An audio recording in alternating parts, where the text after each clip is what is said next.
this is Tiffany Cole for week 7 of Introduction to Public Speaking. This week we are demonstrating, so I will be teaching you how to make chocolate chip cookies. As a supervisor of a catering kitchen for 4 years, I learned quite a bit about cooking and baking in particularly I liked, so that's what I chose to do here today. Our kitchen baked a lot of chocolate chip cookies for our clients. Those were one of the favorites of the kitchen. Some of the recipe that I will give you today I learned from experimenting, and some of it was from the procedures done in the kitchen. So the ingredients list goes as follows. Half a cup of vegetable shortening, and then a half a cup of butter or margarine. It doesn't matter which, they both have the same texture. So 2 eggs, a half a cup of brown sugar, a half a cup of regular sugar, a teaspoon of vanilla, and you'll want to make sure that that is imitation vanilla, not the real stuff. That has a very different taste. So a teaspoon of baking soda, 1/8 of a teaspoon of salt, and 2 1/2 cups of flour. And then you'll have a half a bag of chocolate chip cookies, chips, chocolate chips. So we'll begin by adding the vegetable shortening to the bowl, which I have already done. That's a half a cup of vegetable shortening. And then you'll want to go ahead and add your half a cup of butter or margarine. I have margarine today. So 1 stick of butter is 1/4 of a cup. So you'll go ahead and put 2 sticks of butter into the bowl. And you should go ahead and preheat your oven to 350 degrees, which I have already done. And that's how we're going to bake our cookies today. I usually leave the margarine on the counter just for a little bit before I start to cook, and that softens it up, so it makes it easier for the butter to be mixed in with the bowl. So then we'll go ahead and put our half a cup of sugar and our half a cup of brown sugar into the bowl. And there's a trick for brown sugar. If you find that your brown sugar is hard in the cabinet and it has like all those clumps in it, you can stick it into the microwave for about 30 seconds and it will become much softer, really soft actually, and you can just crumble those pieces right back up so that you can use them then to mix it in. You don't want all those clumps in there or your cookies are going to taste funny in different spots. So, and we'll go ahead and put our teaspoon of baking soda into the bowl. I do baking soda first because if you do a teaspoon of vanilla first, you're going to end up getting your baking soda stuck to your measuring spoon. So, and then we'll go ahead and put our imitation vanilla, which real vanilla is much more bitter than imitation vanilla. So you definitely want to go with imitation to get the right taste for these cookies in this recipe. And then we'll go ahead and crack your 2 eggs and put them in there.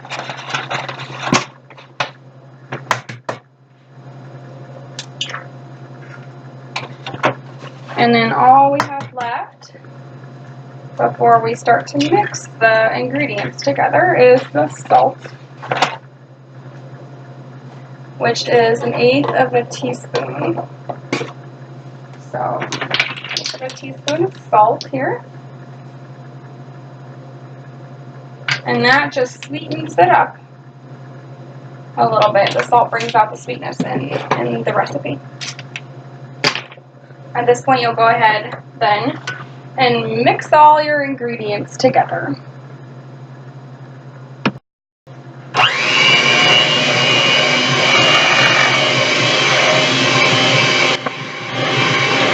When you get done mixing all your ingredients, you want to mix them real good so that the flavors all get together there. Your stuff is going to look just a little bit like that, and it's going to be kind of gooey there, a little bit almost liquidy. See how it moves around when I move the bowl, so that's normal. You want it to be like that. And you'll just taste a little bit. I always taste a little bit just to make sure, first of all, I didn't forget any ingredients, and second of all, that I don't need to add a little more sugar or salt just to get it a little sweeter. So, tastes good. Tastes the way it's supposed to taste. So, at this point then, you'll go ahead and add the flour, which is 2.5 cups, but I don't add all of the flour at once. I only add 1.5 cups to begin with. So there's my 1 and my half.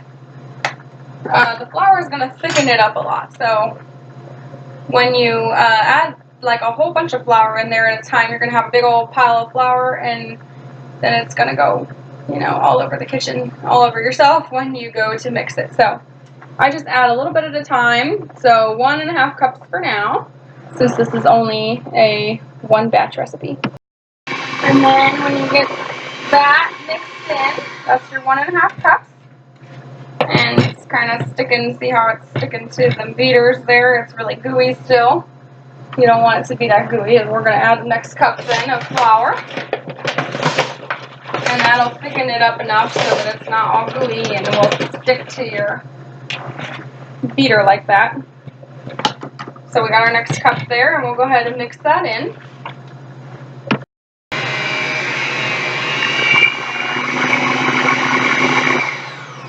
And you can see now that there's much less dough stuck to the beater. You're always going to have a little bit of dough stuck on here because it is dough. So this is what we look like now, and this is good. At this point then, you'll go ahead and taste it again and make sure that it's not too gooey and that it, you know, tastes right. So, tastes good? Yep. You can taste the difference in the flavor now that there's flour in there. And then we'll go ahead now, at the very last step, add your half a bag of chocolate chips, which I have a half a bag here because I already used half this bag on another batch of cookies. And now when you put it in there, it's just a bunch of chocolate chips all over, so you want to even it out and mix it in there so that all your cookies get a little bit of chocolate chips in them.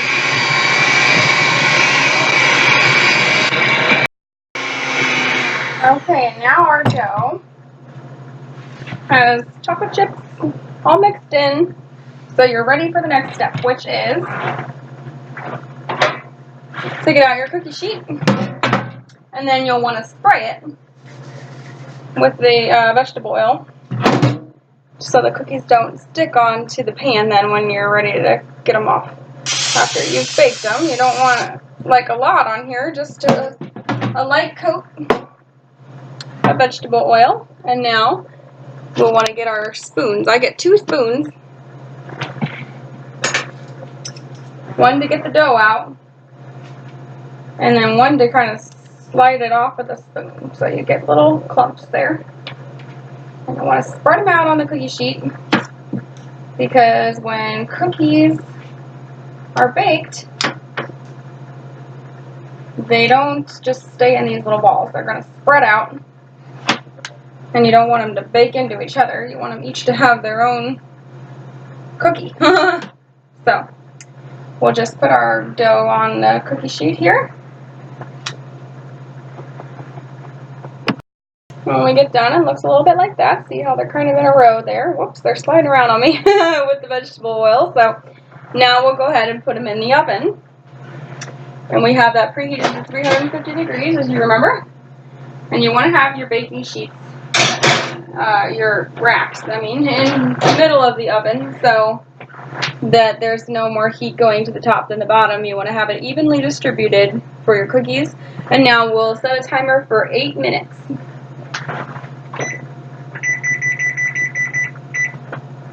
And then we'll come back when the timer has went off. Okay, at this point our timer is going off.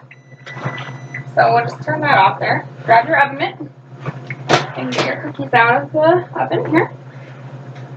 And when you pull them out, you're going to notice that they don't look all the way done. And they're not supposed to look all the way done.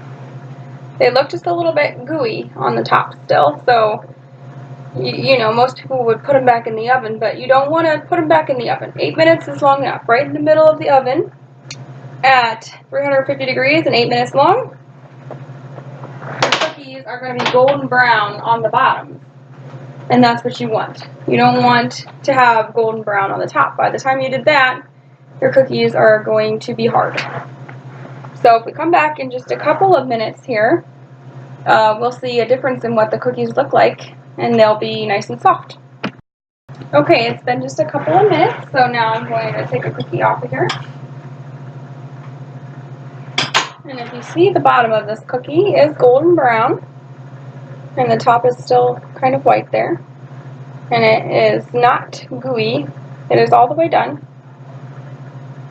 But it's very soft, very moist cookie, so if you want a nice, soft chocolate chip cookie, even tomorrow, the next day, if you just put it in a container, it will still be soft because that's the way that we cooked it. So I hope you enjoy your new cookie recipe. Thank you for your time.